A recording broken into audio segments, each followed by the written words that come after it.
Carrots fry అంటే ఈజీగానే చేయొచ్చు. కానీ క్యారెట్స్ కోసేటప్పుడు మాత్రమే కొంచెం పేషెన్స్ ఉండాలి. అయితే దానికి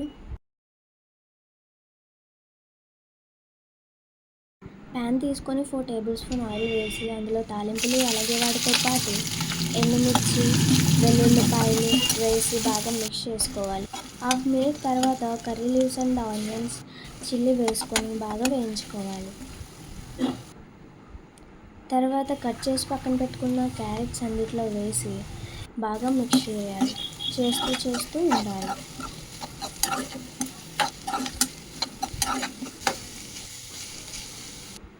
క్యారెట్స్ బాగా వేగిపోయాక అందులో కారం, ఉప్పు, పసుపు అలాగే మసాలా వేసి ఒకసారి కలిపి ఒక 2 నిమిషాలు ఉంచితే సరిపోతుంది. Carrot fry ready.